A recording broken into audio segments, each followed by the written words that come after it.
Philip sat at his desk, staring at the email from Mrs. Helen. The message was terse but unmistakable. Stay late tonight. We need to finish that report. He sighed, already feeling the weight of another long evening ahead. His phone buzzed with a message from Johnny. Hey, drinks tonight? Usual place? Philip hesitated before replying. Can't make it. Mrs. Helen has me working late again. Johnny's response was swift. Seriously, man? This is becoming a regular thing. What's her deal? Philip typed back, I think she has a thing for me or something. She's always finding reasons to keep me late. Johnny's reply came with a teasing tone. Haha, you wish. But seriously, have you considered playing along? It could secure your job, if you catch my drift. Philip shook his head, memories of the fire alarm incident flashing through his mind. No way, Johnny. Not going down that road again. Johnny persisted, a little harmless flirting might make your work life easier. Philip frowned at his screen. I want to be recognized for my work, not for playing games with the boss. Fair point. Just be careful, okay? You don't want things to get too complicated. Thanks, Johnny. I'll figure something out with Mrs. Helen. As the day dragged on, Philip's thoughts kept returning to his boss. Mrs. Helen was a striking woman, confident and always impeccably dressed. Her presence commanded attention, and Philip had to admit there was a certain allure to her. But he was married, and his loyalty to his wife was unwavering. Yet, Mrs. Helen's advances were becoming harder to ignore. That evening, as the office emptied, Philip found himself alone with Mrs. Helen once more. She appeared in his doorway, her expression inscrutable. Are you ready to get started on that report? She asked. Philip nodded, feeling a knot of anxiety tighten in his stomach.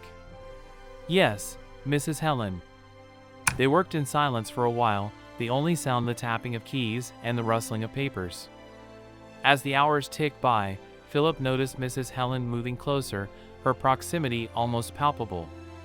Is everything okay, Philip? She asked, her voice softening. Philip looked up, meeting her gaze. I have some concerns, Mrs. Helen. I've noticed that whenever we have late-night work, you seem to want to be alone in the office with me.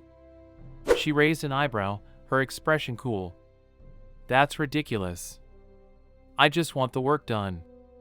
It's not just that, Philip persisted. Last time, you tried to make a move on me when we were alone. Mrs. Helen's eyes flashed with anger. That's a lie. You're making things up. Philip shook his head. No, I'm not. There was a fire alarm, and we had to leave the office. You know what happened. She glared at him for a moment before sighing.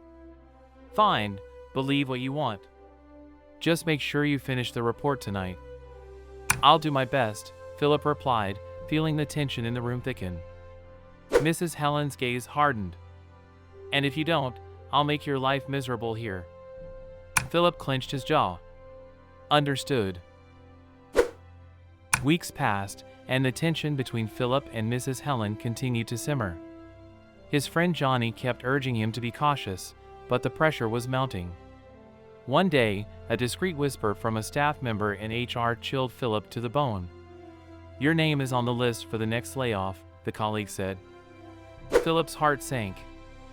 He knew he needed to act. When Mrs. Helen invited him to join her for a business meeting with a prospective client at a bar, he saw an opportunity. The meeting went well, and after a few drinks, the client left, leaving Philip and Mrs. Helen alone. Need a ride home? She asked, her tone deceptively casual. Philip hesitated but then nodded. Sure, thanks. The drive was silent, the tension thick in the confined space of the car. When they arrived at his place, Mrs. Helen glanced at him. Mind if I use your restroom? Of course, come in, Philip replied, knowing this was his moment to change his fate. Inside, Mrs. Helen's eyes wandered around the living room. Nice place. Your family? They're visiting my in-laws, Philip said, trying to keep his voice steady. After using the restroom, Mrs. Helen stood in the living room, her eyes meeting Philip's. "Can you help me with this?" she asked, turning her back to him and pointing to the zipper of her skirt. Philip's breath caught in his throat. He approached her, his fingers trembling as they touched the zipper. As he pulled it down, Mrs. Helen moaned softly, a sound that sent shivers down his spine. He hesitated, but when she didn't stop him, he knew what he had to do. He undressed her slowly, piece by piece, until she stood naked before him. Her body was more beautiful than he had imagined, her curves inviting and irresistible. Mrs. Helen turned to face him, her eyes smoldering with desire. She reached for him, undressing him with deliberate slowness.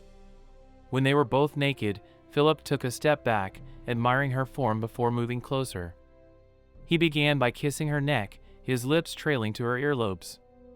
Mrs. Helen's moans grew louder, her body trembling with anticipation. Philip continued, kissing and sucking her breasts, his hands exploring her body. By the time he entered her, she was already at the brink of ecstasy. They moved together, their bodies entwined, reaching a climax that left Mrs. Helen breathless and satisfied. She fell asleep in his arms, and Philip watched her for a while, his mind racing. When she finally left his house around 11 p.m., she gave him a lingering look that spoke volumes. A week later, the layoff list was released, and Philip's name was not on it. His HR friend raised an eyebrow. "What happened? Your name was supposed to be on that list." Philip only smiled, keeping the secret to himself. Since that night, Mrs. Helen had become a great boss and an unexpected ally. Their relationship remained professional, but there was an unspoken understanding between them. Philip knew he had walked a dangerous line, but for now, his job was secure.